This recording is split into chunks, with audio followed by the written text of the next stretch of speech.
Et le Figaro, qui s'en prend aux fans de Tesla, et aux fans de voitures électriques en général d'ailleurs, avec ce titre, converti fan de Tesla snobinard, séclant l'électrique, qui s'imagine au-dessus des autres automobilistes. Alors, l'article est payant, je vais pas débourser 1 euro, même pas 1 centime, pour acheter ce torchon, hein, clairement, là, parce que qu'est-ce que ça leur donne à part faire du clic, c'est ça qui est recherché hein, dans ce genre d'article putaclic, hein, avec les titres vraiment agressifs comme ça. Le Figaro est parti sur les routes de France à la rencontre des différentes tribus de la communauté, des voitures à batterie, décryptage et de nouveaux usages et l'attitude de ses pionniers. Alors, en gros, ils ont fait quoi? Ils se sont arrêtés sur les bornes et les aires de recharge et ils ont interviewé des gens qui ont des voitures électriques, des fans de Tesla notamment, et d'autres possesseurs de voitures électriques, ça doit être ça l'idée, quoi. 415 commentaires, mon dieu. Et même, vous savez quoi, même les commentaires, ils sont... Ah non, quoique...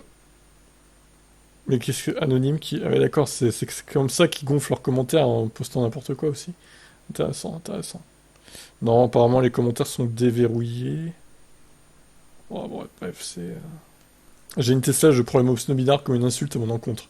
Honte à ce journaliste. Si je rendais une insulte à son insulte, je serais modéré. Par contre, la modération de certains journalistes n'est apparemment pas à l'ordre du jour. Cher monsieur, je ne vous connais pas, donc je n'emploierai pas le mot snobinard à votre encontre. Par contre, tous ceux que je connais, qui roulent en Tesla ou autre grosse berline électrique, sont de vrais snobinards. D'ailleurs, contrairement à vous, ils le revendiquent. Propos typique d'un conducteur de Tesla, mais considérer le Tesla comme autre chose que des boîtes à roues me dépasse. Oh là là là là. Alors, est-ce que vous qui me suivez sur cette chaîne, êtes-vous des snobidards? Dites-moi en commentaire, hein, ça m'intéresse. Ces genres de mecs, bon, il y en a peut-être des snobidards en Tesla, je dis pas le contraire, mais il faut pas mettre tout le monde dans le même panier, encore une fois, quoi, faut arrêter. Hein. Comme dire que tout possesseur d'un VE se sent supérieur à un possesseur de thermique, non, faut arrêter avec ça aussi, quoi. Et je dirais même qu'il y a aussi des gens en thermique qui se sentent supérieurs à ceux qui ont des électriques. Hein. Ils nous traitent de pigeons ou je sais quoi, ou je ne sais quelle insulte à la con. Les véhicules électriques à batterie sont une abomination écologique. Ça commence à se savoir. Ils sont totalement inadaptés à l'usage que font les Français de leurs véhicules, dans un pays où faire 500 km ou plus dans la journée est souvent nécessaire. Ah bon? Ah, c'est souvent nécessaire de faire 500 km ou plus dans la journée, quoi. Ok. Donc, seulement 15% des immatriculations et un taux de déçus qui envisagent de revenir au thermique de l'ordre de 20% pour le moment. Oh putain, qu'est-ce qu'il raconte? Non mais qui fait plus de 500 km dans la journée à part les commerciaux peut-être? N'importe quoi, hein, vraiment. Hein. Autonomie limitée, autant de recherche trop long que aux bornes lors des grandes migrations. Et pas que, vive l'hybride. Les clichés ont la vie dure. Hein. Le pétrole brûlé, c'est très bon pour la santé. Mais le pétrole à brûler va se raréfier. Les gentils producteurs payera Bruce USA vont nous aider.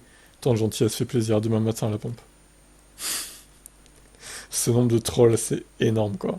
Sans doute un article écrit par un Parisien qui néglige ostensiblement l'avantage de recharger chez soi à partir d'une borne et sur les autoroutes de manière exceptionnelle. Cet avantage, l'accélération potentielle du véhicule et le silence de fonctionnement sont des éléments importants. Ouais, c'est sûr. Électrique ou mort? Vous avez été élevé par des autocollants. Quoi? Ça n'a aucun sens. Les véhicules électriques rappellent la question du diesel, batterie polluante, mais soutien de l'État. C'est fou comme les journalistes boycottent les Tesla, le GPS de la Tesla calcule avec précision les superchargeurs donc, où on devra s'arrêter et indique également la charge restante à destination. Moi je n'ai aucun problème pour effectuer des road trips. Le dernier de 4 km, de 4000 km, c'est passé sans aucun problème de recharge, aucune prise de tête. Bon après faut quand même avouer qu'il y a quelques bugs du planificateur Tesla en ce moment. J'espère que ça sera réglé dans une prochaine mise à jour. Alors pas tout le monde a le bug, hein, mais certains s'en plaignent quand même. Je serais curieux de savoir ce qu'il a dit dans son article hein, quand même. Mais bon, je paierai pas 1 centime pour voir ça. Hein. Dites-moi si vous êtes abonné au Figaro. Hein. Dites-moi en commentaire ce qu'il a dit en gros, quoi, en résumant, pour être intéressant. Article outrancier qui n'apporte rien au débat, la vérité se trouve dans la possibilité de choisir. Ce mode de transport ne peut imposer une technologie qui n'a sûrement pas atteint un degré de maturité suffisant. Il se trouve que la première auto à avoir dépassé les 100 km/h était électrique. De quoi se sentir en effet pendant un moment au-dessus des autres. Et la première fusée à avoir emmené des hommes sur la Lune utilisait des processeurs 8 bits, 4 pour certains. Qu'en concluez-vous? Un article grotesque, bourré de contre-vérités, uniquement à charge. On se croirait chez Élise Lucet. Un vrai scandale pour un journal comme Le Figaro. Il n'y a pas de contre-vérité puisqu'il ne s'agit que de témoignages et d'observations.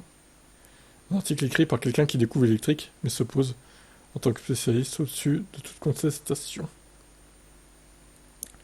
Vous faites combien de kilomètres avant de devoir recharger? Ça dépend de la voiture, hein. Ça dépend de la route prise aussi. Bref, limite, les commentaires sont plus intéressants que l'article en lui-même, je pense, hein. Mais bon, on va pas tous taper non plus, il y en a 400, donc voilà. Cet article correspond au type ancien de lecteur du Figaro. De la grosse cylindrée, la voiture électrique leur est aussi étrange que l'électromagnétisme. Ce système a été conçu par l'inventeur serbo-croate Nikola Tesla, décédé en 1943 à New York. Bon, ok, après il nous refait un historique. J'aime cet article. Petite France qui, grâce à 2% de voitures électriques, sauve le monde. Je roule coolement en hybride rechargeable, qui a une bonne accélération en milieu urbain, et c'est gratuitement génial. Détestation de la tyrannie des recharges de l'électrique.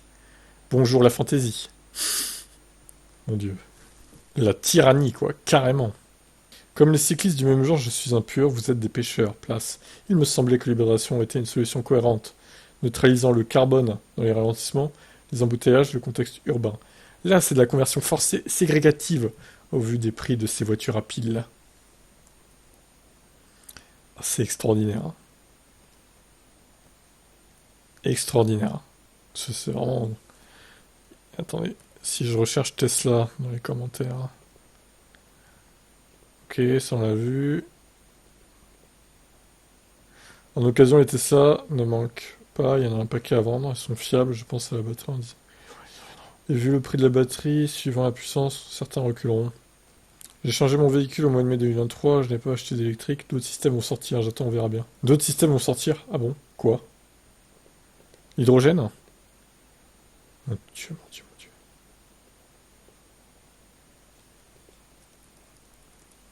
Les véhicules à batterie sont une abomination écologique. Bon, ça on l'a vu tout à l'heure, ok. Bref, écoutez, on va pas en faire plus, hein. Ça fait bien longtemps que les conducteurs de Tesla ont arrêté de s'adresser à un signe de reconnaissance lorsqu'ils se croisent. Oui, c'est vrai ça. Et même les autres utilisateurs d'ailleurs. Alors, autre aberration de la voiture électrique expliquée ici, un autre scandale rarement souligné. Ce sont les pauvres en voiture roumaine qui financent par leurs impôts des bobos friqués pour qu'ils se payent des Tesla hors de prix. Vous êtes que des bobos là, les possesseurs de Tesla. Incroyable. Les pauvres en voiture roumaine bénéficient de toutes les aides divers financées par les bobos en Tesla. Ne payent pas d'impôts.